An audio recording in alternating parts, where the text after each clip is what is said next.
My name is Jacob Stoops. And I'm Jeff Luella. And you're listening to the Page 2 podcast. This is our podcast about the people of the SEO industry. We chronicle the real-life stories, experiences, challenges, and advice from some of the most amazing people in the business. Today, we talk with Alicia A.K. Anderson, former Associate Director of SEO at WebMD, former Head of SEO at HipCamp, and currently a freelance SEO. We discuss her path to SEO, discuss her pursuit of a PhD in Mythological Studies, discuss SEO news including page speed, talk about Google's acquisition of Fitbit, discuss the importance of SEO education and exactly what makes a good SEO teacher, and so much more. So get your popcorn ready as we tell Alicia's SEO story and have another great roundtable discussion.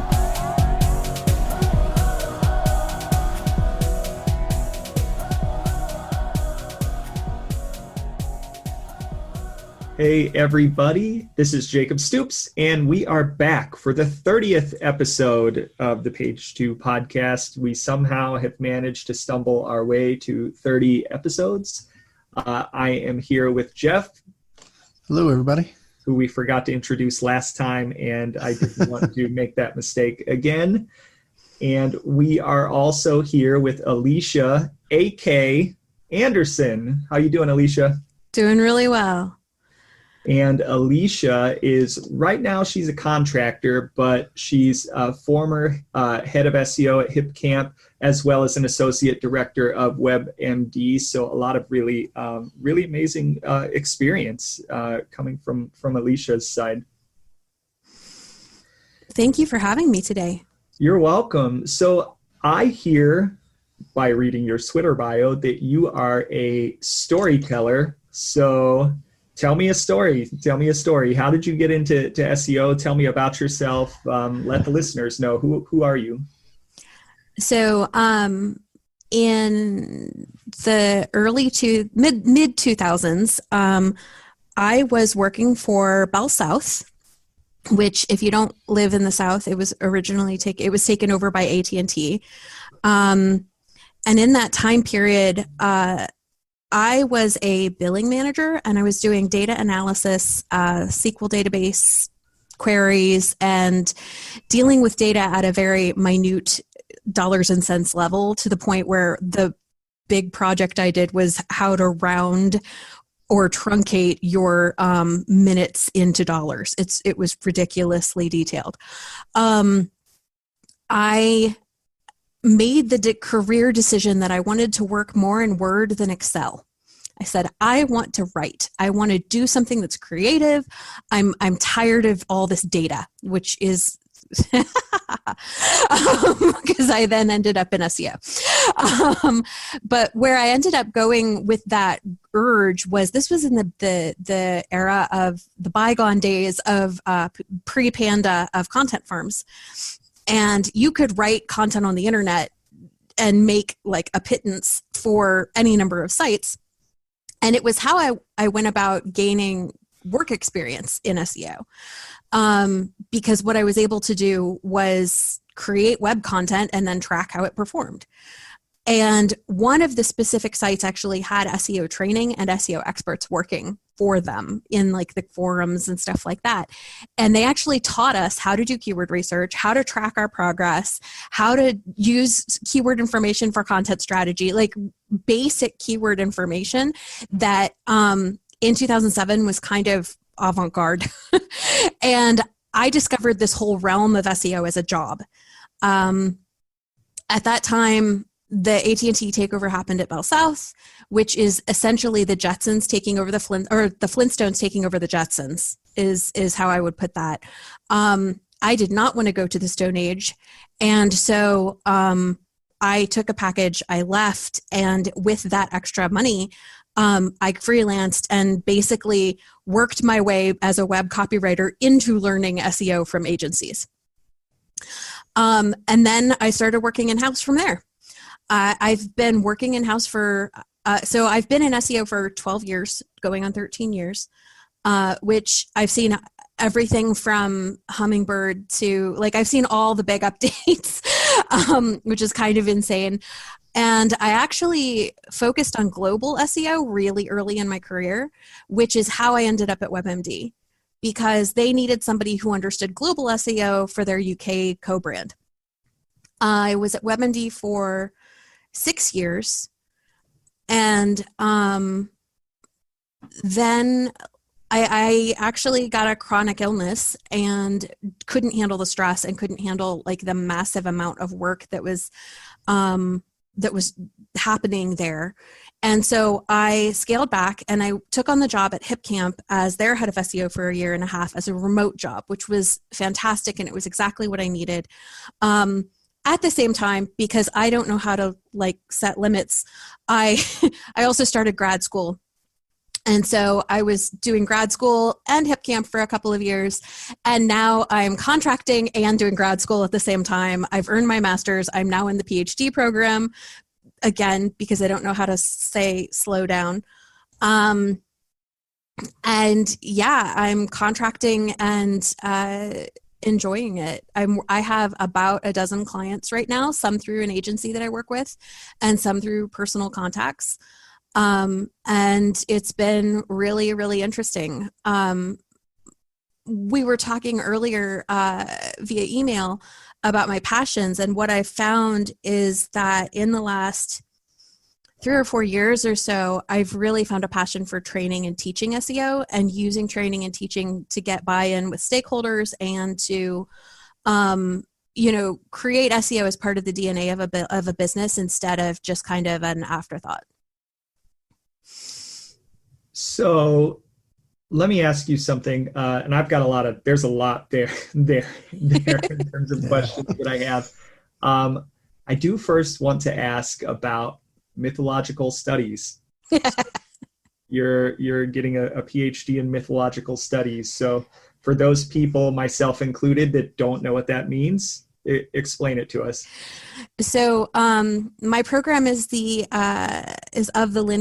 academic lineage of Joseph Campbell, which is a concept of comparative mythology, cross-cultural comparisons of mythologies, as well as kind of the underpinnings of what makes this culture way over here and that culture way over there have very similar myths. And understanding, did the myth just travel and they're telling the same myth, or did it arise separately and this is a part of the human condition and a part of our psychology? So that's essentially what mythological studies is. It's a global, cross-cultural, psychological look at myth.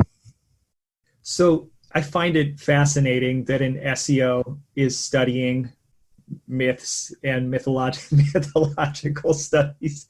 So I guess I have to ask, what's the biggest SEO myth you've come across?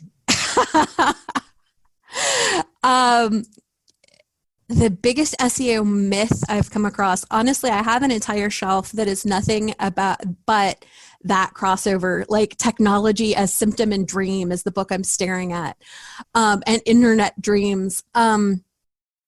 I think that as Google is attempting to meet human needs by using AI and algorithmic answers, they're attempting to mimic human behavior and understand and break down human behavior online. And one of the myths that I think is happening is that the whole SEO and UX side, where people are saying, if you solve for UX, you'll solve for SEO 100% of the time. I believe that's like kind of my answer of, if it comes down to doing this for the user or doing this for SEO, do it for the user. But at the same time, I feel like Google is not necessarily all the way there yet. And sometimes you really do have to spoon feed the Googlebot just a little bit, because solving for UX 100% still isn't going to get you there. At the same time, I do think that Google is really trying to emulate the human response. And so it doesn't make sense to speak to it as if it's a robot. either. So it's like you're talking with, an android or Data from Star Trek The Next Generation or something that has like somewhere in the middle. Yeah, I think this, it's interesting. We live in an interesting time and space within SEO right now, where on one side, things are getting really, really advanced in terms of Google and other search engines, but mostly Google, their use of AI, and their ability to render websites, to understand the difference between very similar queries. And then on the other side, we've got sites that, I don't know, Jeff, you tell me, and Alicia, you tell me, like, I feel like a lot of the stuff I run up against when I'm helping clients is still incredibly basic. Like, we're helping them like learn how to walk, when over here, Google is very focused on, to use an analogy, I guess, running. They're focused on running, when there are many websites out there that are still just struggling to walk. And one of the things that I see very often is things as simple as, like, your UX can be really, really great, and you can have a beautiful website that consumers like. But if you're missing the content that people search for, you don't have a lot of chance to be successful. Like, your site can be technically well optimized. I work with a client that is exactly this way. They've got a really good brand, a really technically well optimized site, but they have been missing some key content. And until they've added that key content, they've been like, we don't get it. Why isn't SEO quote unquote working? Well, sometimes in order to rank for something, you have to have a page for it. Right.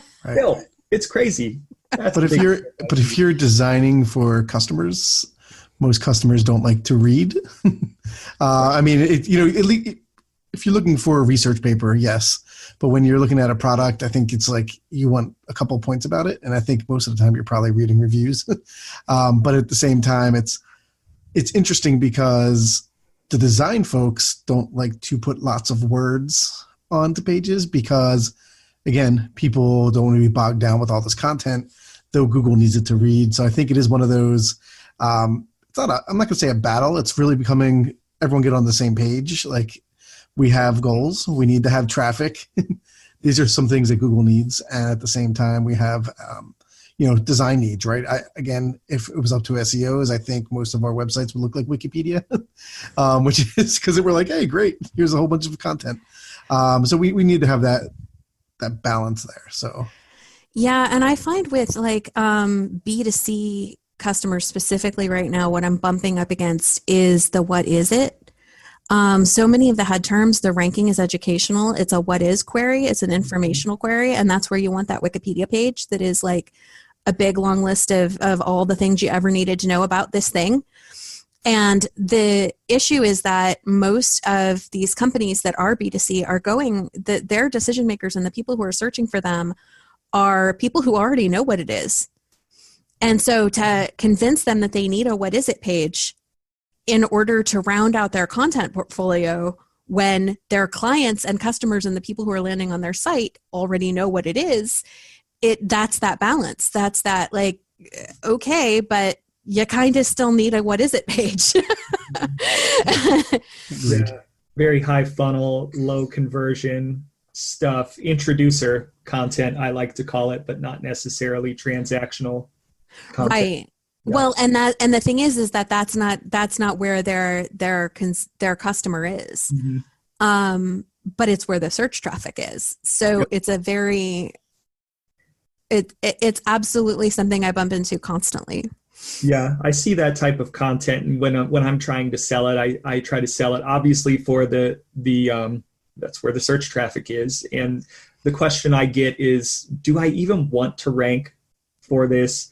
And for me, like, for the most part, the question is yes, because you're potentially, running, exposing your brand to a lot of different consumers. And maybe one or maybe two or maybe three of those consumers will later on down the line, maybe not immediately, turn into customers because they weren't aware of your brand before, and now they are because they've read that piece of content. But is everybody that hits that piece of content going to be a converter? No, definitely not. I think that there's definitely a brand element. There's a marketing element to the brand there.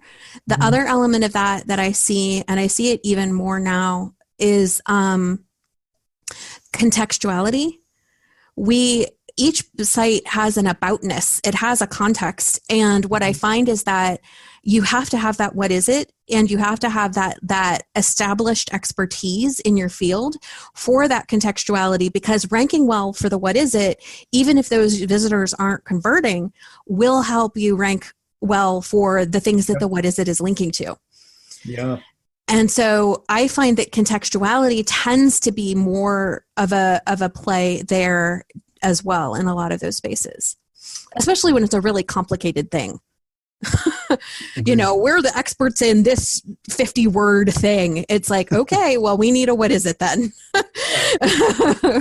I think this whole discussion really comprises, and I hate this word, but the EAT, expertise, authority, trust. Yeah, I think that building that full portfolio is all about establishing EAT, which I really hate that I'm using a buzzword, but I am. To go back, I do want to go back because we got way down in the weeds, and that's cool. I love getting in the weeds, like my favorite thing to do. But you mentioned stress, and I think on the agency side, like, it's a big giant ball of stress all the time, especially now in the holiday season. I also find it ironic that you were working at WebMD when you were having this stress and kind of the medical condition that you mentioned. So I guess talk to me about the process of what was working at WebMD like, and I'm just also thinking about other people that might be going through this. How did that stress kind of come up for you, and how did you deal with it? The stress was absolutely, a joint effort in terms of my own inability to set limits and the demands of the company. I work a good bit on the agency side right now, and I find the stress levels very different. I find the stressors very different. On the in-house side, what I find, it's funny, you said the irony about working at WebMD and that I was having health problems because of it. In psychological terms, basically the concept is every time you invoke one thing, you also invoke its opposite. So WebMD invokes health and also invokes ill health. And I think that's part of what happens in the office culture. You have to really have super strong boundaries and really set limits in any in-office environment. I've worked in so many corporations where the corporation will eat you alive if you let it. And I think that's true of any employer these days with, the way that our world works. And I believe that part of it is about that setting of limits.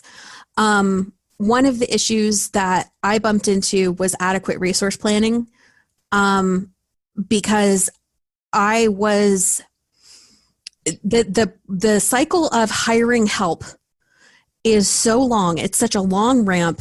And Jeff knows this. The Atlanta market we've got kind of a weird mix of people who have SEO experience. And so getting the right person to hire in the Atlanta market is tricky as well. And so that long ramp of resource, getting the right person in often happens 8 months after the project started. And then you've got to train them, and they have a 6-month ramp up, and now the project is in full swing, and you're like, good, allow me to overwhelm you. And I think that honestly, my own, just the resource planning of understanding where the business was going so quickly, and then having that kind of lead time for resource planning was a big part of it. Another big part of it for me specifically was there's a battle, especially with a publicly traded company. WebMD was taken over and is now privately owned since I left. But at the time, it was beholden to the quarterly shareholder reviews, and it was a publicly traded company. And I find with publicly traded companies that quarterly shareholder review, we've got to show what we're doing to show our value and show our growth every single time is actually incredibly toxic. The stock shareholder kind of market of growth for growth's sake, always be growing is not sustainable. That's why you have mergers and acquisitions. That's why you have like all of these other things. And I feel like it's cancerous. Growth for growth's sake without really carefully growing where you want to grow is the definition of cancer. Which again, haha, WebMD.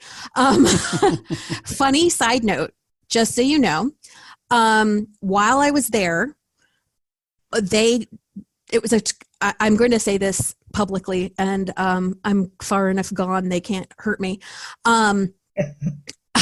It was a massive PR fail on their behalf because they did not own the memes. They redid the symptom checker. Symptom checker 2.0 happened while I was there. And prior to Symptom Checker 2.0, the Symptom Checker, when you plugged in your stuff, was alphabetized. So cancer came above everything because it was at the top of the freaking alphabet. Ugh. Now it's done by prevalence, and now you can get common cold and flu above cancer because it's done by prevalence. And so they recreated Symptom Checker to make it so that cancer wasn't at the top of everything. And this is like 7 years ago. And they never like owned it and said, hey, you're not going to have cancer anymore. They never like played with it and said, this is what we can do. Like Symptom Checker 2.0, it's not alphabetical anymore. Like for me as like an internet marketer, I'm like, oh, that's such a loss. Like that's such a waste to not just own the funny and go with it.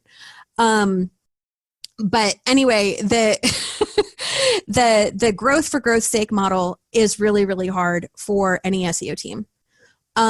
Because first of all, SEO takes time. A lot of our efforts, it's like, yeah, you'll see that effort in 3 quarters. So what have you been doing this month? Well, what I did a year ago, or what so-and-so screwed up 2 years ago. And so that growth pattern for those traded companies can be the source of so much stress when it's unrealistic. And then it comes down to messaging, and it comes down to, can your C-suite hear those messages? Can you adjust what you're saying? How do you talk about those things? Like that becomes a whole another ball of wax. Getting out of that pattern for me was really, really important in terms of stress. Just getting out of the not having enough help in the right time and getting out of the pattern of the growth for growth's sake was really, really important. I used to prefer in-house because I liked seeing the long-term results. And right now I'm really enjoying agency because I can go, here's all of the things that you need to fix. Bye.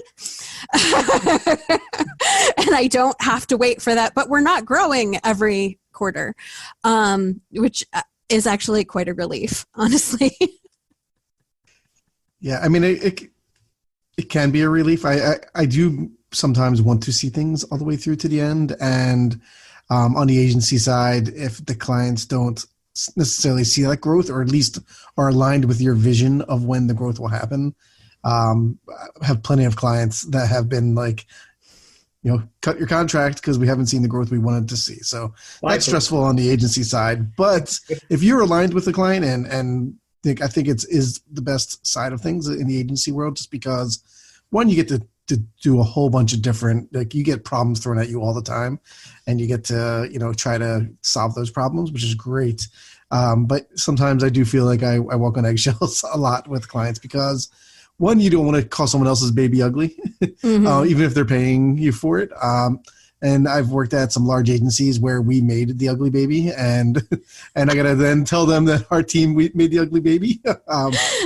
It is interesting in that approach too. So you guys are touching on kind of an interesting point that I feel like we deal with all the time. So like, I'm just going to give a little bit of kind of a case in point. So I've got 2 clients, one of which, I don't want to give away too much information, but I'll say client A, we've been working with for a while, off and on by their choice. And their traffic, because of our recommendations, is growing wildly. But because they I don't even know exactly what, like can't see it, like they can see their traffic growing wildly, but I think that there's a belief that maybe it wasn't due to us or our recommendations or all of that. So there's that. On one side, and on the other side, there's another client where we've had a very successful year and we've overcome a lot of challenges, and their team is very, very small, but we've made progress, but it's not yet the type of progress that has produced tangible results from a traffic standpoint. It's a lot of coming out of nowhere and getting right on the cusp of doing great things because you were nowhere before, and the next phase is going to be moving from being on the cusp to pushing it into a position where the tangible results will start to show. It's a lot of stuff happening below the surface. And I have a great relationship with that client. And like, there's no doubt that they're going to continue to work with us. And it's just the juxtaposition. Client A doesn't really want to work with us and they're getting great results. Client B, results aren't there yet, loves working with us. We have a great relationship. And it's just like, this world that we live in is insane. And sometimes the thing that you think should be true is not always true. And it leaves me kind of with the question, how do you best, and this deviates from the stress question, but how do you best, and this actually does stress me out and keep me up at night, how do you do a good job of messaging the real story of what's actually going on when the C-suite only looks at vanity metrics and sometimes doesn't even look at that, or when the C-suite doesn't know the full story and is coming to you with whatever they believe to be the truth, whether it is or not. Like, how do you deal with that? How do you get them to see the light? How do you build that dam and build that relationship?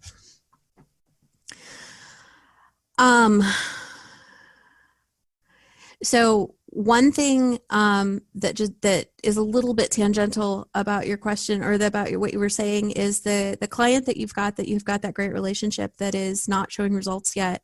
I have one like that I worked with for 6 months. And what I do, because this was my personal client, not an agency thing, every 6 months I go back into all of their metrics and check everything and send them an update and go, this is what you're working on. This is what you should do next. Like, and I do it for free. Because they can hire me to help them with those action items, but it allows me to, a little bit selfishly look at the data and go, haha, it worked. And get that little boost of dopamine. But also it's a great way to kind of resell to clients that do work well with you in that kind of agency world. In terms of getting C-suite on board when they only look at vanity metrics, so that's a combination of 2 things. One is you give them the fucking vanity metrics. And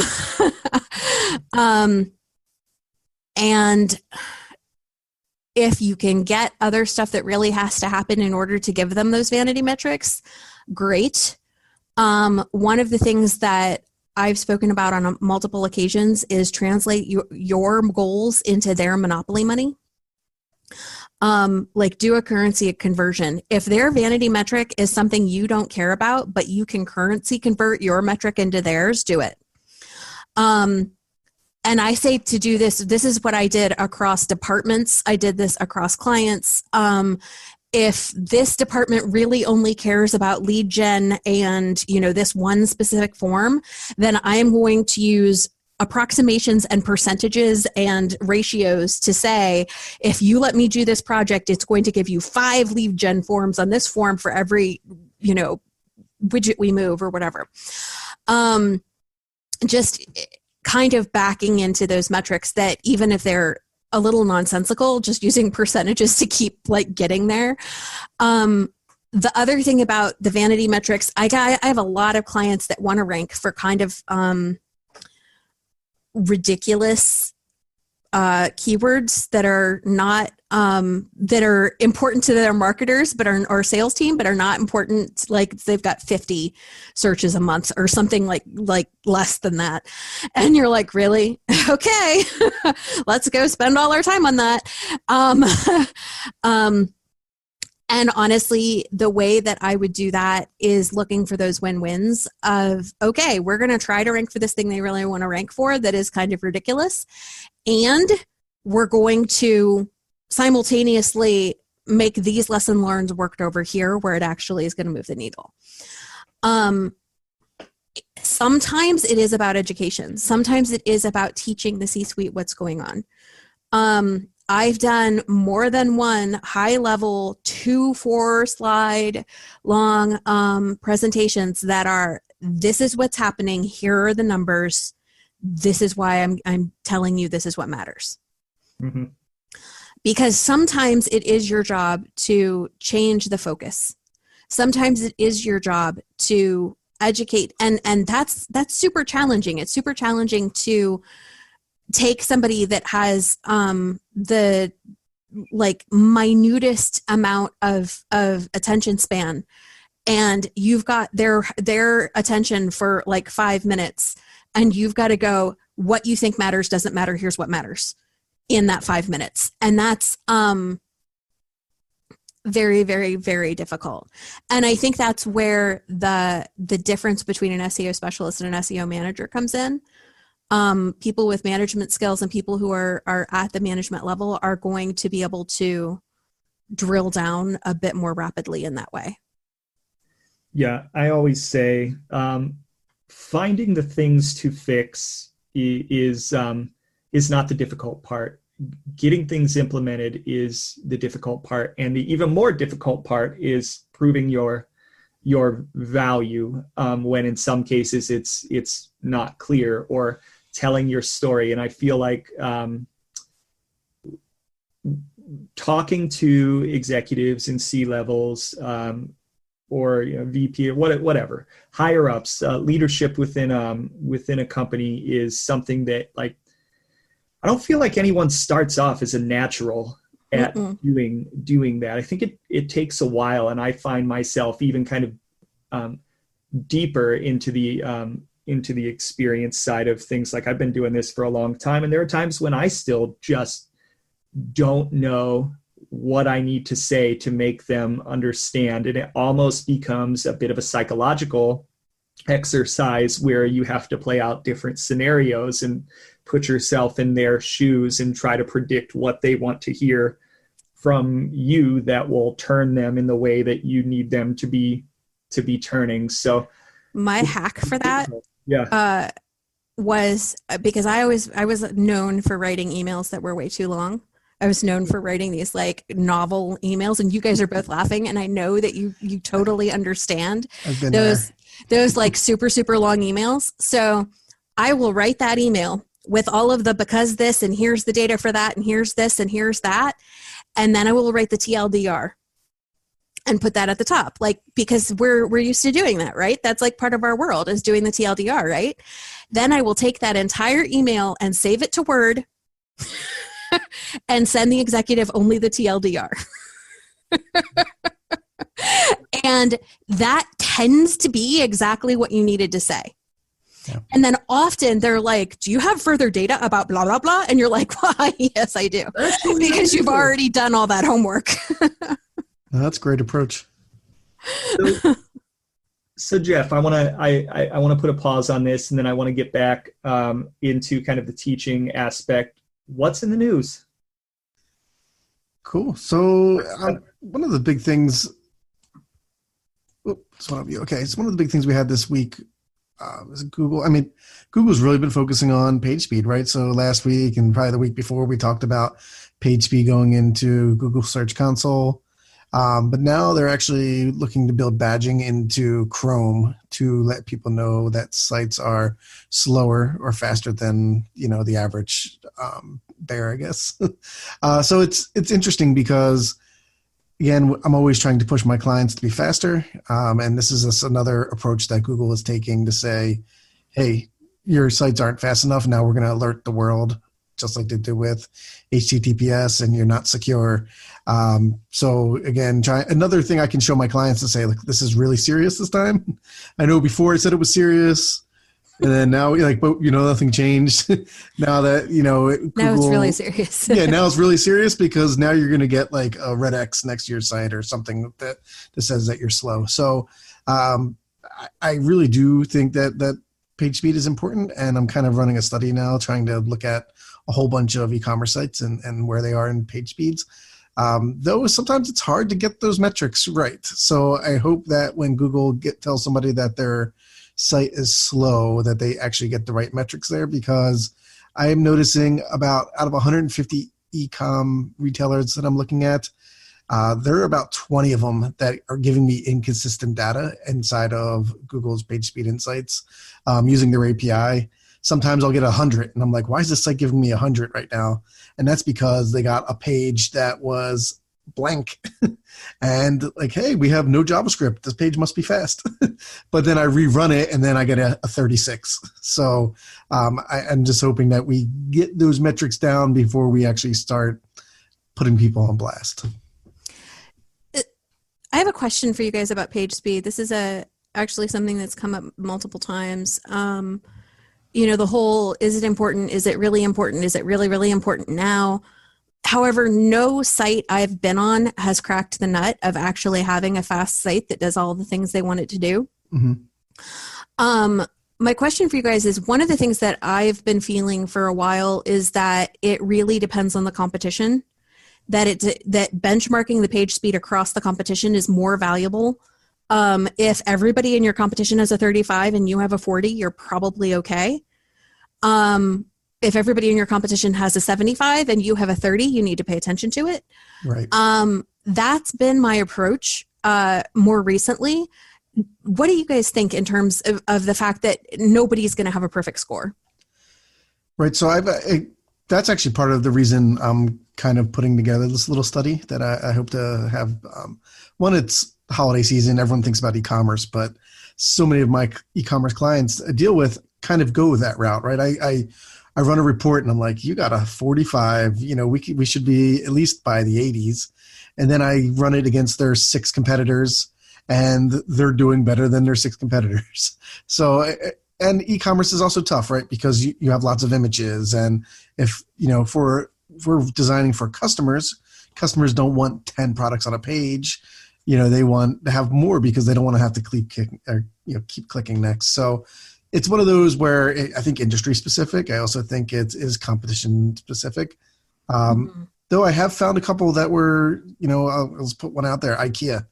They're getting like close to 100 all around with their reports. And I got to dig a little bit deeper into them. Like, why are they doing that? But they seem to have really great scores, while some other ones, like I was kind of laughing at like Dollar Tree gets a 1 and it's like a $1 store. So it's kind of, it's ironic there. But in general, like I think the industry is somewhere in the middle, right? You have those outliers, but for the most part, everyone's getting between a 40 and a 60 or something like that, where no one's crushing it. But yeah. I think, again, as a consultant, we're always like, we want to be the top of the bunch where we get the benefits of it, right? Before everyone put schema on their website, you had that big benefit of getting some, stars in your reviews. Now everyone's doing it and Google is cutting it back because they can't have everybody have an enhanced listing, right? So it's one of those things where I think getting ahead of it is, one, great for your customers, but not even thinking about rankings, thinking about like your customer experience.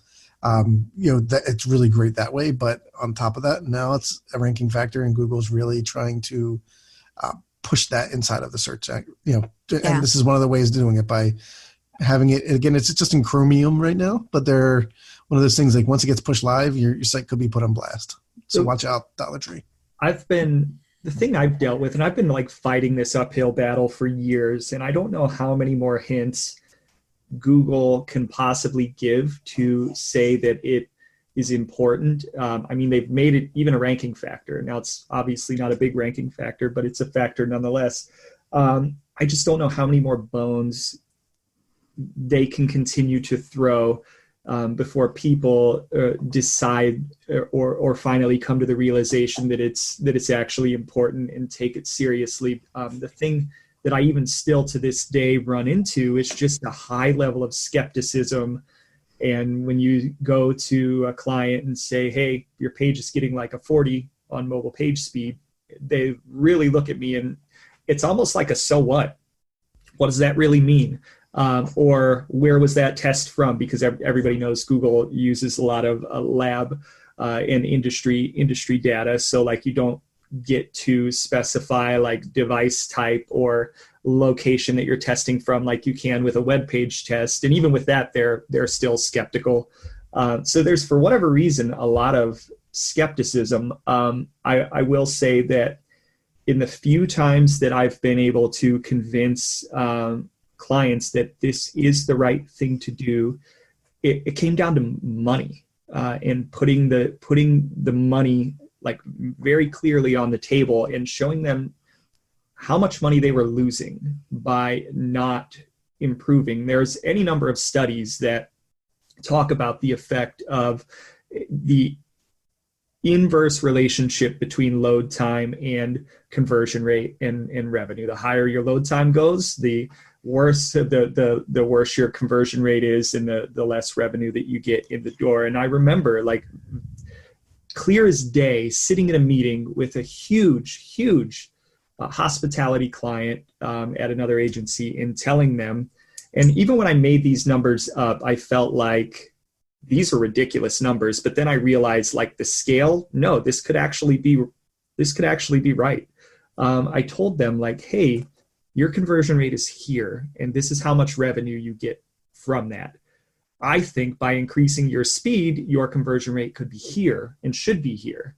And this is how much revenue you would gain. And it was in the realm of millions. And they laughed me out of the room and didn't take me seriously. And I was like, I was so mad. I was so furious. But then they partnered with a vendor who specializes in speed and helping people fix speed, because they finally started to think maybe there's something to this. And the vendor, who does this all the time for a living, actually said that estimate was actually low. It's worth more. And finally, they started taking little old me seriously, and a lot of other recommendations went through a lot of, way easier. But it was nice vindication. But for whatever reason, like, I just don't get it. People don't take this seriously. And it's really hard. Don't get me wrong. Speed is really hard and really complex, but like, people don't take it seriously, and I don't get why. I think that you just nailed it on the head, that it's really hard. It's resource allocation. And you have, so going back to my HipCamp days, we had an engineering team of, between 6 and 10 engineers at any time, focusing on any number of projects. And to focus on page speed would take away focuses on, fixing the shopping cart or the mobile site or this part or that part or, this new thing that we're creating. And that conversion into money, putting it in the monopoly money that they care about, that conversion into the dollars and cents that they care about still isn't enough to warrant taking that engineer's time. Because the other thing is that the engineers are looking at, like, they do all the low-hanging fruit, right? And then they look at the stuff that's left and they're like, that's going to take weeks. And the person who's running that team goes, I can't have a person tied up for weeks on page speed when we don't know what the ROI is and we don't know what this is. And like, how is that worth it? And then it just comes down to the ROI equations, really. Having the inverse relationship of conversions absolutely is a huge part of it. Also, the bounce rate is a huge part of it. That's part of what I use to talk about it. But it does often come down to not that they don't take it seriously, but that it's not as serious enough to allocate the resources that it would take to fix it, because it is so site-wide. It is so endemic. It's not like you can just fix one page. It's not like you can just like pull a couple of levers. These are like, you've got to restructure your JavaScript. Have fun. You know? There are some basics pages, and all of them have giant images. Tell your designer to have fun. Go fix them all. And that's saying there are some things you can do that are basic, like giant images. I have, one client who continually, in their main navigation, they have a drop down where they put a little image on the bottom of the drop down, and it changes monthly, and it's always 2 or 3 megabytes in size for some reason, right? And it's on every single page throughout the whole site. And once I put a ticket into their ticketing system, we get it fixed. Next month, the designer uploads another one that's set. So that's where training and process is so valuable. Exactly. And education's awesome, because a lot of times I'm personally dealing with so-and-so who works in this department. Sometimes it's the tech team. Sometimes it's the marketing team. Never is it the design and the design team. So it's like one of those where, and designers, nobody wants to really be told what to do. I used to be a developer, and SEOs used to come to me with their list of keywords and title tags, and I was just like, get out of here. Like, I'm trying to solve the world here, by coming up with new fancy ways to code a site. And then once I moved over to the SEO world, it's like, that's, again, things that we need to do, but there's so much other things. And I wrote like a 27-page document for my one client who kept on having those issues, just about image optimization in general. And I kind of white labeled it, so I give it to any client. But at the same time, it's like, this is one thing we could do on our site, which shouldn't take any tech time. It's just once we learn that process, we can update our images and we'll save 3 seconds or whatever that would be. So this is why I'm glad that there are services like Cloudflare and Cloudinary is another one that are beginning to take this out of the designer who doesn't give a shit about page speed or anything. It's just trying to do their job, which is design a beautiful site and a beautiful image, whatever it is. There are now tools that begin to automate that, and I can't wait for them to become more pervasive within the way people manage that. Pervasive, probably not the right word, but to expand into the reality of the way that more people manage sites. I think that automation and process is a very big, important part of that. However, one of the things that I learned was that empowering people to help you and to have them help you with your problem solving is probably the most effective thing you could do. Mm-hmm. So going back to WebMD, it's a site that is really dependent upon SEO traffic. And so our department had a little bit of clout. And so I was able to kind of swing that very gently into providing an SEO 101 for any new hire coming in the door. Because basically the office where I sat in Midtown Atlanta had about 200, 300 people, and every single one of those people touched SEO in some way, shape, or form. They made my life good or bad, depending on their day. And I needed them to know that. I needed them to know that they were doing SEO regardless of whether they knew it or not.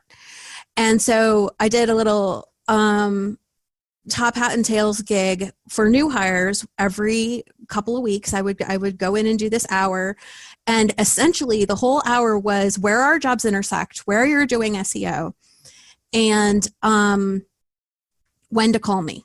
And hi, I'm friendly. This is what I look like. Say hi to me in the break room.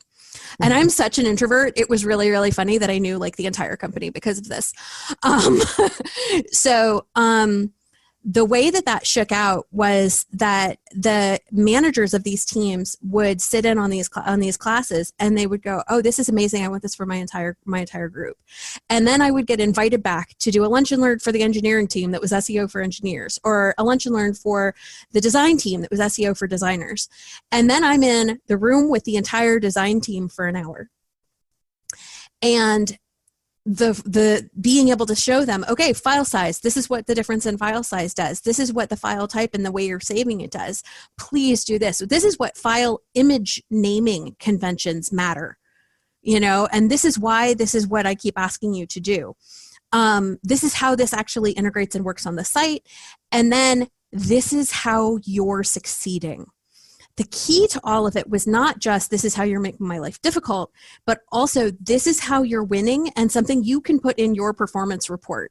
And I became the go-to person for everybody to go, what can I put in my performance report about image sizes and image search and, the improvements in page speed. And like, I literally had one of the engineers buy me a steak dinner because she was like, you just completely got me my bonus because you gave me all the metrics that I had no access to otherwise because I don't understand how Omniture works, and this was awesome. Thank you. And so that was actually like, I became their source for those metrics. And so I'd be like, okay, so image search, this is where your images are showing up in search results, and show them the Search Console report and let them see which images are kicking ass, and show them the searches and actually show them what the search results look like, or the image carousels where those call outs were. And suddenly they're like, oh, this thing I'm doing is actually visible on Google, and they can like go home and show their kids, and believe it or not, they do. They go home and show their wives and husbands that this is what they're doing because they're like, I learned something new today. And they get excited about it. And then all of a sudden you have buy-in, you have cooperation, you have a teamwork that is cohesive. And then you can say, hey, as far as process improvement goes, can we make saving files a smaller thing as part of your process? Ding. And then they like you and they'll do that. It's the softer side of evil. Yeah. So this is why I'm passionate about training. It's very important. Very important. Cool. Yeah, we just beat the shit out of page speed. Yeah, I know. So What else is one of the going thing that I kind of think ties into, WebMD in a way, though it's not really WebMD, is that Google just bought Fitbit. And I know with Apple, they have, and I know with Apple, Apple just, with their Apple Watch, they do the ECG stuff. And they also now just released their research apps where you can submit all your data to Apple and just for general research, because their goal, and Google has the same goal. They want to figure out health while it's happening, and hopefully while you're wearing a device, they could say like, hey, you're about to have a heart attack. You better, or all signs are pointing to this, better go to a doctor. And a little bit of me in there is like, it's not right away, of course, but what if it's also affected, like you went for a run and Google knew you went for running and you get back and now you have an ad for Gatorade because, hey, you're parched, or if you're, your heart rate is up and it's nighttime and hey, here's an ad for melatonin. Maybe you're having trouble sleeping because we can track you now. It's to me, it's kind of opened that up. Like, not that Google is looking at it to be even. I think evil. I think they're really looking to figure out kind of health, because anyone who can figure out health like that, I think, makes a ton of money. But Google's also known for advertising and being able to pull ads around your Fitbit. I think would be an interesting dilemma where it comes from privacy. I mean, hopefully that there is privacy laws that prevent this, but I think there's always ways to figure that out. And I think coming from WebMD, talking about stress, doing everything like this, like there's going to be devices, and there are devices that track all that. And how do they profit? It depends on which letter of the alphabet has access to the data. Yeah. Quite frankly. Interestingly, I won the lottery of, we had big meetings that my boss and I both had to go, somebody had to go to at the same exact time. And one was in Mountain View and one was in Minnesota. And I won the Mountain View visit, which was really exciting. My boss had to go to Minnesota. And I went with a team to the Google offices for this like show and tell day between Google and WebMD. They like did the WebMD cupcakes and everything. And they were showing us, they had people coming in from the various letters of the alphabet to show us the various things that they were doing in the health space, everything from the human genome tracking to, and they wanted to like sell us BigQuery and stuff like that before they rolled it out and stuff like that. But, it was also exploring, is there a way we could be working on like their image recognition and the symptom checker, and like actually exploring, could we work together in ways to kind of build some of this information? Because at this point, this is 3-4 years ago, but at that point, the CDC was actually using the symptom tracker data to figure out flu outbreaks because we had faster data because people were plugging in their zip code as they were plugging in flu symptoms. And then the CDC was able to go, oh, this zip code is having a flu outbreak. And so it was that kind of real-time information that we were talking about with them. And quite frankly, they had basically everything that you would have on a Fitbit on your Android device at that time. This is 3-4 years ago. They already had that. Anybody who had an Android phone, the same way that Google Health, I don't have an Apple Watch, but I still have my steps in my phone whenever I have my phone in my pocket. Sure. And they had already cracked the code of figuring out, okay, this is a person walking on a sidewalk versus a bicycle versus a car based on where you were in the map on like GPS data and your rate of speed. Like, oh, you're on a scooter. We're not going to count that as a step. They'll actually be able to tell that based on your accelerometer and where you are, like on the sidewalk or on the road. These are things that they could do years ago. And so with Fitbit being monetized, my feeling and that data being available to be monetized, really, it literally depends on where that data can go. HIPAA as a privacy act and PII kind of information that can protect this really honestly can't protect you all that much. It's it can't protect you from like ad retargeting. The reason why WebMD won't do ad retargeting on the stuff that you look up is because it's incredibly hot button. Because can you imagine, like, do I have an STD or am I pregnant? And then, having those ads following you around. That would be really, really awful. Especially when you're doing a presentation for a client. Right. Or if you're 15, So, oh, yeah, true. When you're 15. Yeah. Oh. And so it's just one of those, like, that's it wasn't that they couldn't. It wasn't that they legally couldn't. It was that they wouldn't because it was a bad idea. And so I think Google already could do all of those things if they wanted to. Sure. And yes, they are absolutely trying to crack the nut. They're doing a massive study with University of California in Berkeley, I think, where they have a clinic and they have like this lifetime study of people that they've taken every blood test known to man. And they go in and do these like massive physicals, like all the tests that you like never run, like that your doctor just doesn't bother with unless you have a symptom. They run all of them. They also run all their DNA markers. They also run all of this stuff. And then they watch and wait and see if they get sick. And then if there's anything from that data that can actually be an earlier prediction of some sort of illness, whether from the genetic side or from like you had a blood test that was off for this vitamin when you were 12 and now you have this, and that kind of thing. And they're attempting to use the big data concept to manage human health. Will they use it to gain financially? Oh yeah. But I don't think that's a right away. I think that depends on where the walls are and within the company, honestly. So I'm looking at Statista, and take this for what you will. Big data by 2020 is projected to be a $56 billion industry. And if you take that out by 2027, it's expected to almost double, $103 billion. So like when you look at Google and you look at Amazon and of course my Google Pixel just went off. So Google's listening to this, so they know what I'm doing. And I'm going to turn that off because that's creepy. Result. I don't want an Amazon result. Every time I say seriously, Siri was clicking on, and I had to like turn off all of her microphone settings for that. Anyways, so Google being creepy. And it's funny. It's funny that happened because that's exactly what I'm worried about. And I don't know if you guys feel this way, but like everybody knows one of Google's big internal credos is don't be evil. And when I don't forget you are calling on the equal and opposite. Right. And when I heard about this acquisition, the first thing I thought was I don't know that they necessarily care about Fitbit as a company. They just want their data.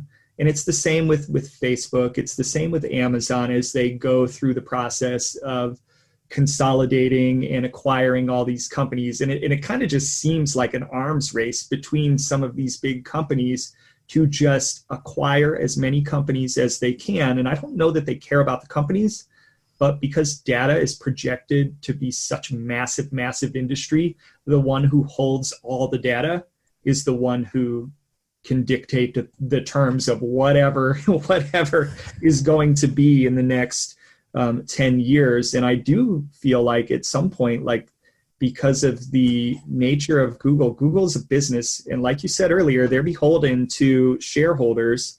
So they've got to turn a profit. So you're damn right they're going to use this data to their advantage, and probably in some ways that are not, in my opinion, probably entirely ethical. So I don't know what you guys feel about that. Well, I mean, the trick with big data has been up until recently, very recently. The trick has been that very few companies have had the bandwidth and the ability to do anything about it. It's like they could collect all the data they wanted, but it was so much noise because how the hell were they going to parse it and understand it and do anything and pull any learnings out of it? Google, Apple, Amazon are probably, maybe Microsoft are the ones that I feel like have the capacity at this point to actually do something with their big data, because you have to have both like the speed and the storage and the ability to actually analyze it.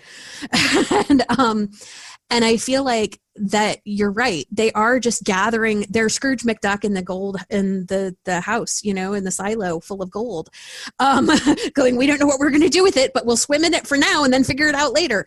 And yeah, I totally feel like that's what they're doing.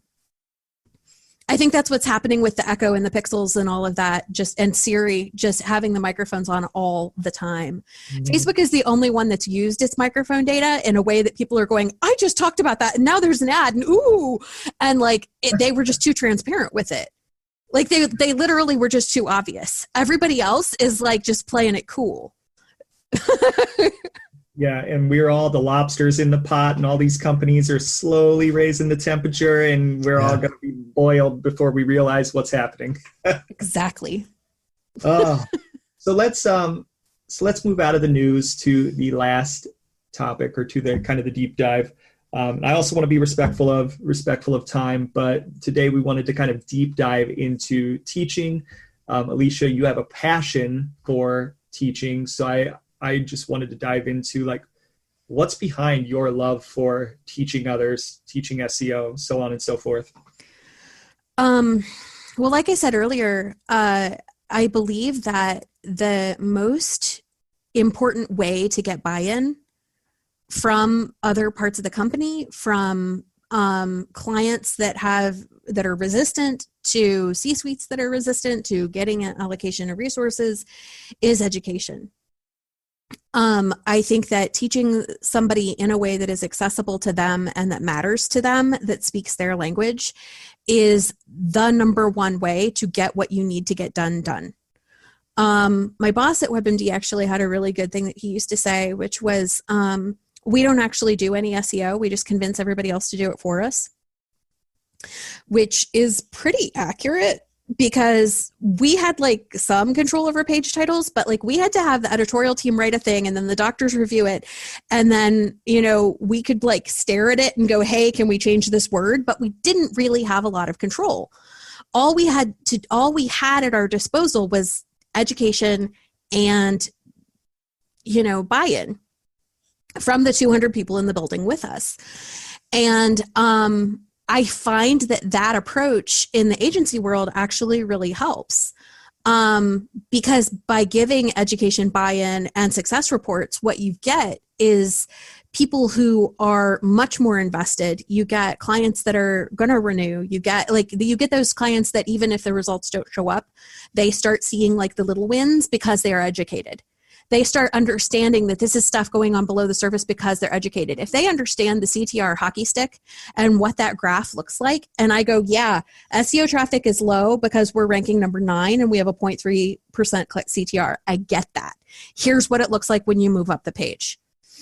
And they understand what that hockey stick looks like. When they really can get that, then they're like, all right, let's go for number 7, like they get all in. And that buy-in is what makes us move the needle. That's where you get the resource allocation. That's where you get the people taking you seriously when you go really seriously. Page speed matters, y'all. One of the things that I found that helps the most is speaking in terms of metaphors. I honestly believe that a lot of the issues that come with SEO in our world is that people get stuck in the jargon and they don't explain it in simple enough terms to make the other person actually understand. They're very concerned about sounding smart and being correct and not worried about the other person truly understanding, which I just wear like my teaching hat comes in so much. Because I prefer not to use the jargon. Like you were like, I don't want to use EAT. And I was like, yeah, exactly. I won't use EAT. I'll say the context of your site matters. And like, I'll take it all the way back to like when you were in 3rd grade and you were learning from context clues how to understand a sentence, and you came across a big word, and then your mom's like, figure it out. And, like I take them to the 3rd grade with that. And then I walk them through understanding context clues as a Googlebot. And then I'm like, now understand Googlebot, with Hummingbird, they became like a college freshman of understanding context clues. And I was like, and now they're like smarter than us. And so it's the idea of contextuality. And then I'm talking in terms of context and not talking about EAT. I'm really talking about EAT, but I'm not using the jargon.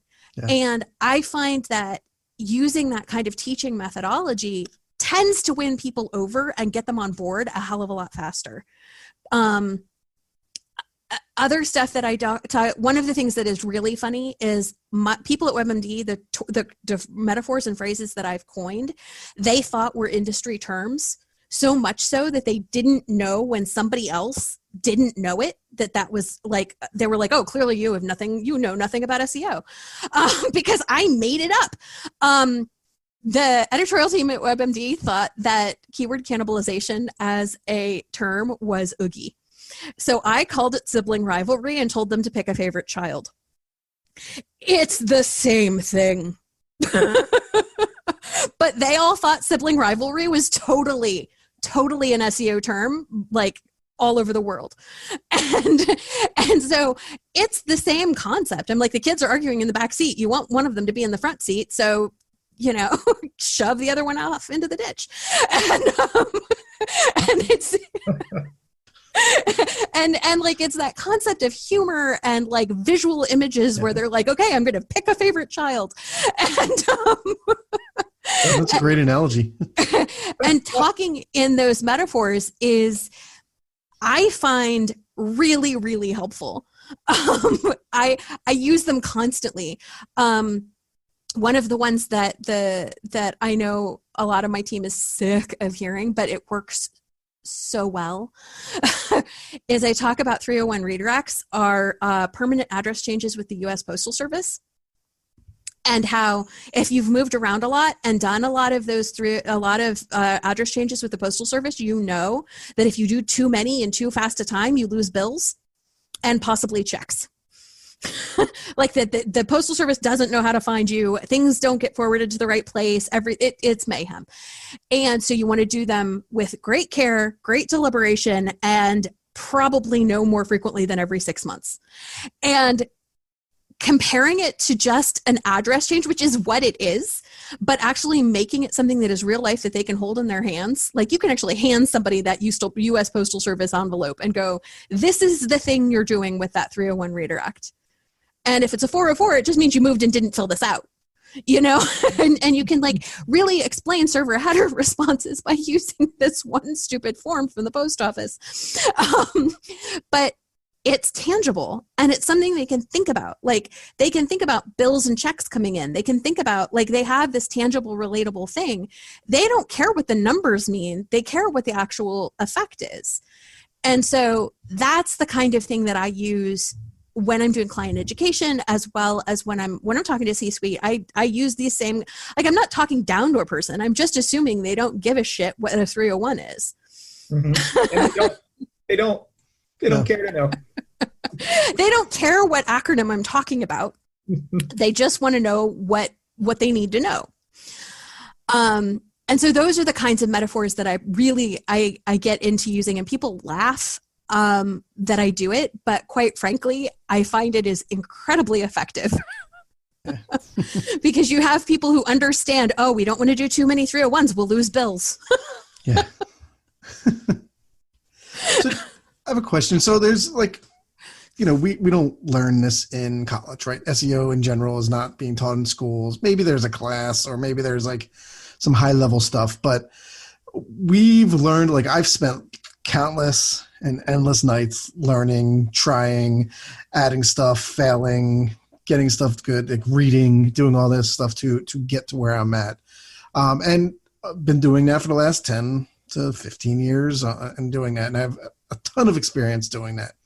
I mean, do you feel there's like an ethical responsibility for me to teach the less experience? I mean, I feel like I've learned a lot of it on my own, but in general, I mean, is there like the pay it forward mentality that would, like, I should be sitting down with more junior, telling them everything, teaching them everything I've learned in there? I know that in the SEO world, there are some people who hold on to their knowledge and there's tons of people who share it. And I think I do share a good bit about it, but I think there's sometimes I'm just want to say, go, hey, go build a website and then you'll learn how to do a redirect, or you'll learn that something's, when something breaks, like, you're just not constantly having to call me, even though I do like being in that position where people call me. It's like a weird thing, but I was wondering, like, kind of what you feel about some of that.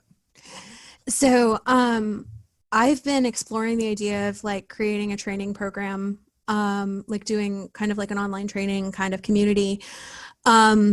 And part of what I've explored with that is, what are the skills that an SEO really needs to know?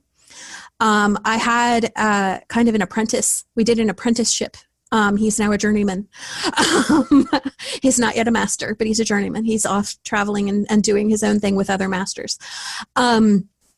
He and I talked a lot about, what skills do you need to know? Yeah, you need to know how to use the tools. You need to know which tools to use when, and like the basics of what a client would expect.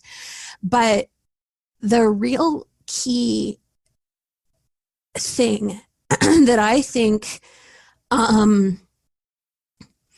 needs to be taught in school, needs to be taught in college, needs to be taught to our junior SEOs.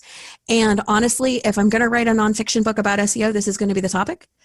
The concept is of information validation and understanding, and being able to understand your source and to think skeptically and critically about it.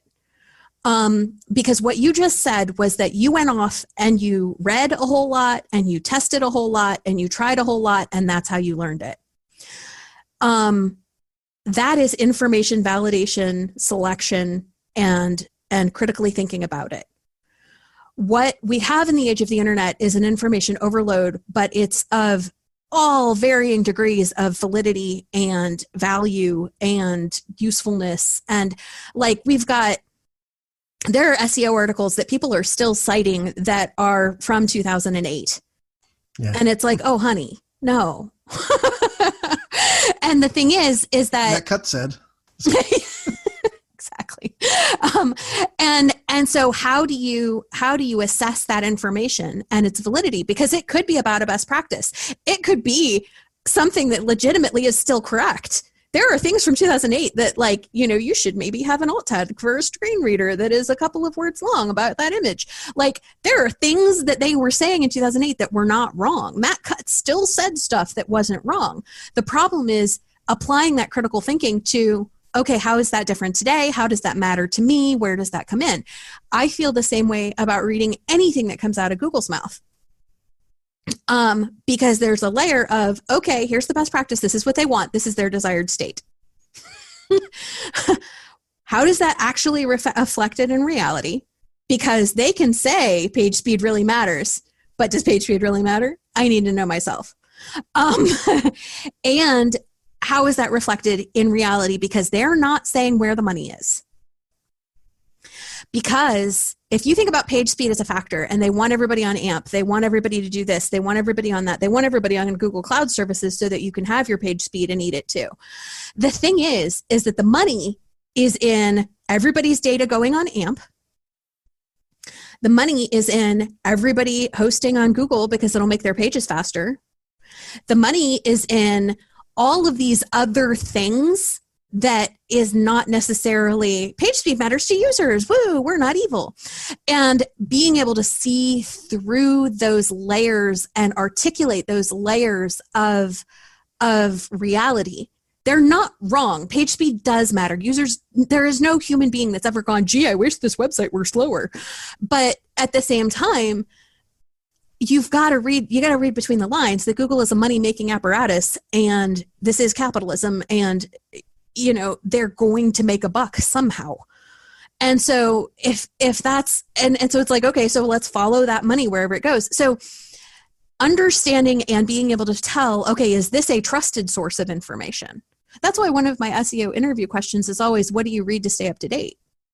What news do you read to stay up to date on SEO? Because if they tell me a website that I think is complete malarkey, I'm going to be like, hey. Or I'll say, okay, why? Why are you reading that website? What is it about that website that you find useful? Because they might be like, oh, it's complete malarkey, but I read it for the comedy value. Like, I mean, there's a lot of reasons why somebody might look at those things. Or I read it because there's black hat tips in all of the comments or whatever. I don't know. But the thing for me is it's about information evaluation. And if you're going to teach somebody anything, that's teaching a man to fish right there. Teaching them because we're all skeptics. Every SEO that has like an old salty SEO that I know is skeptical and paranoid. Every last one of us. The older and saltier we are, the more skeptical and paranoid we are. I like to say the more experienced we are.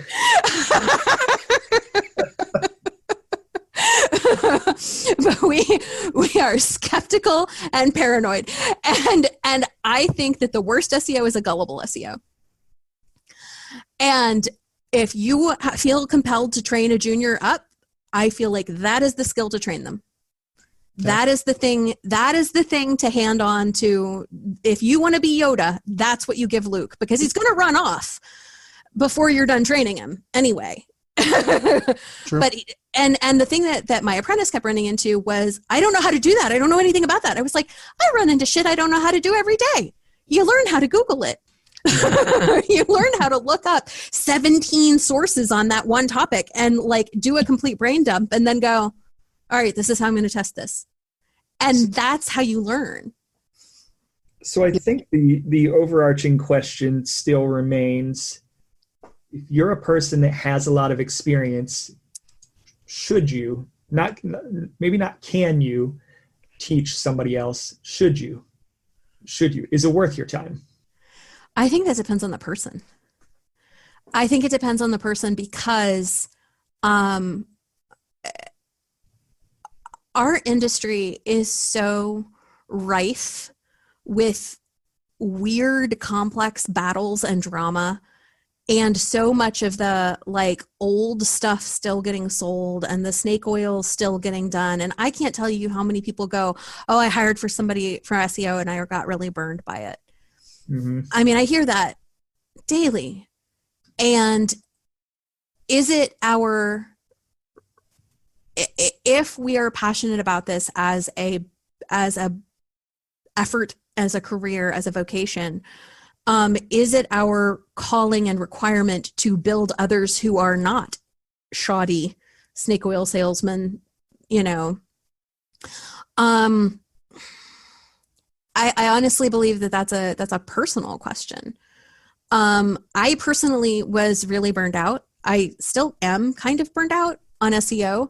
And I find that teaching and training is a way for me to tap into a passion and be excited about it and feel like I'm doing good in the world, instead of just getting more Google visitors to this website. Like, it's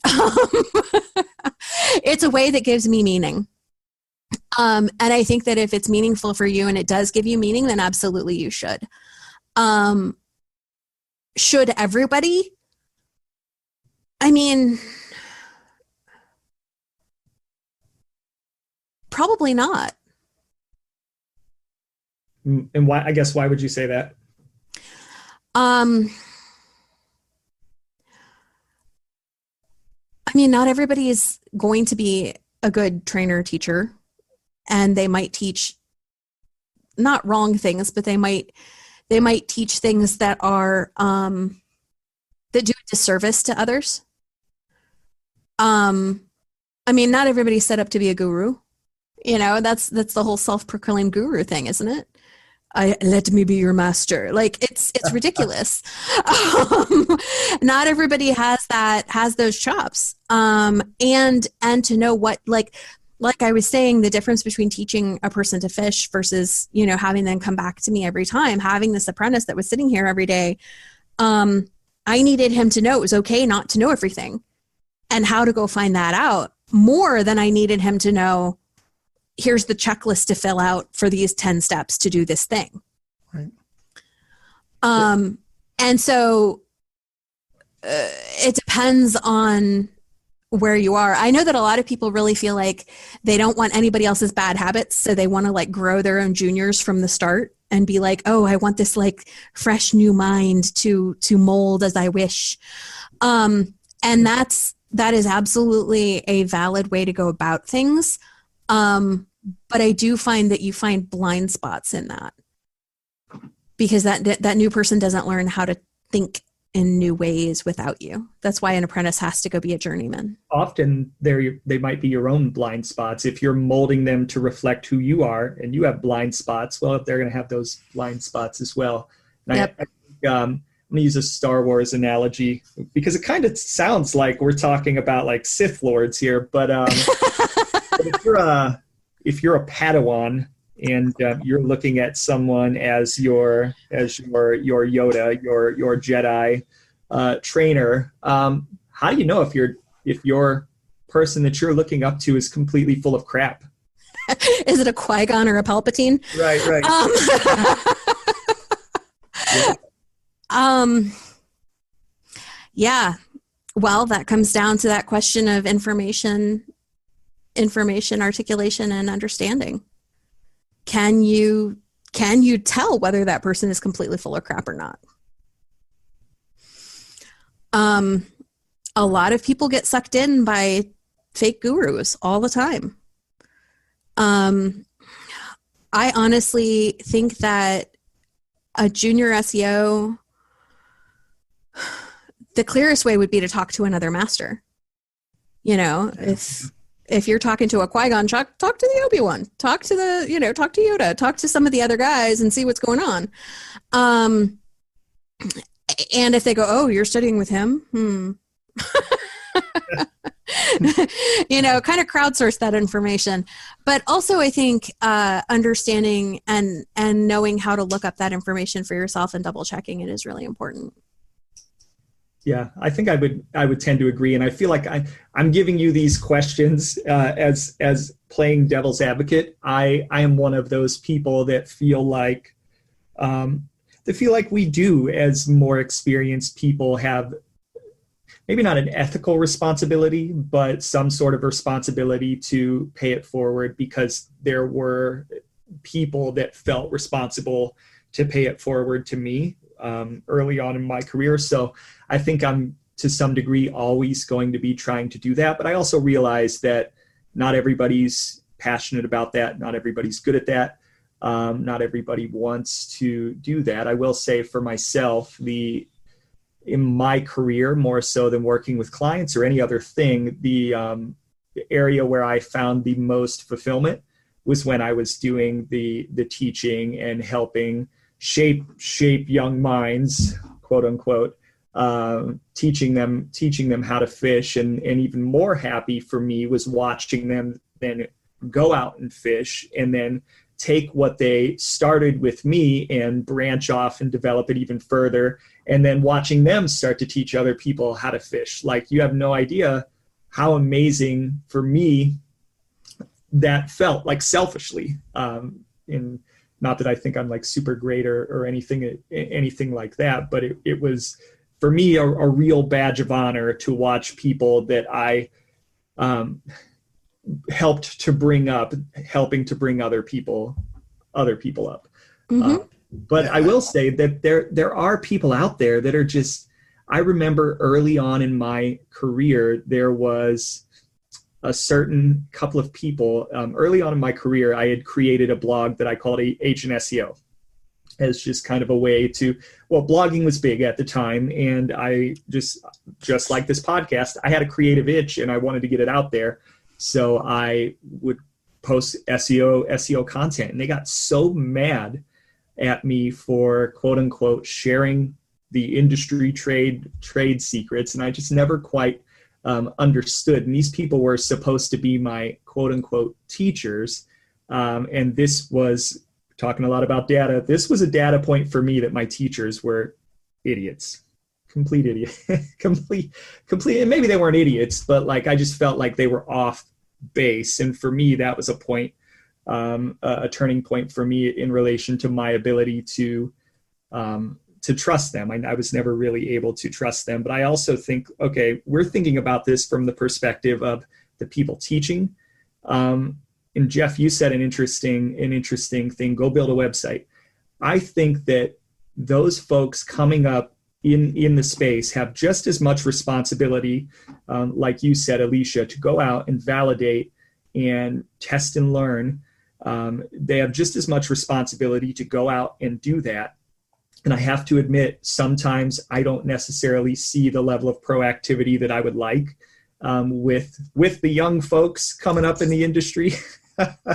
Now that I'm one of the older folks, I would like to see more of that coming from folks that are new in the industry. Just, a curiosity, or hey, I want to go try building a website just to break things, just to see what will happen. And I fully realize that's not for everybody, but I do think that as much as the experienced folks, the old guard has a responsibility to teach people, especially if you're good at doing it. The people coming up have a responsibility to not just wait to be taught, to go figure things out as much as possible. But that's it. That's my diatribe. I agree with you that it is and that's, mythological studies, going back to my grad degree, the guru relationship, the person who's the student does have that kind of responsibility. They have to go do their work in those real situations. They have a lot more work to do than the teacher does, really. You made me think of a thing that a manager said to me once, and this is way back in the Bell South days. And this manager took me aside and said, you have a lot of knowledge, and you're mistaking that knowledge for power. But knowledge is only powerful when you share it.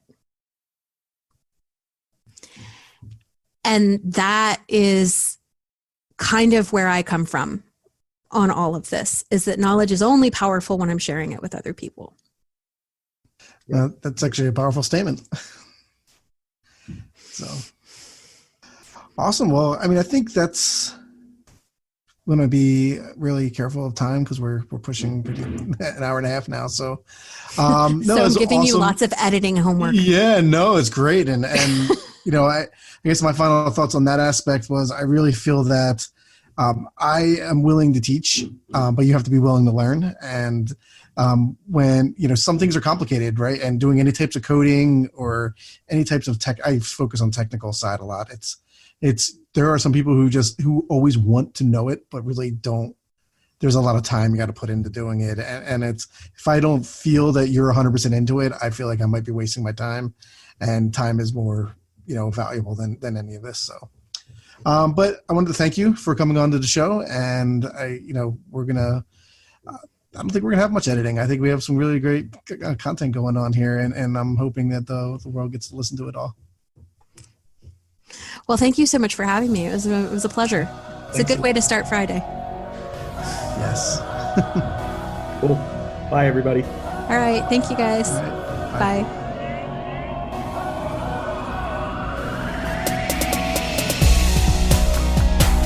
Thank you so much for listening to the Page 2 podcast. If you'd like to find out more about the show or listen to more episodes, visit us at page2podcast.fm.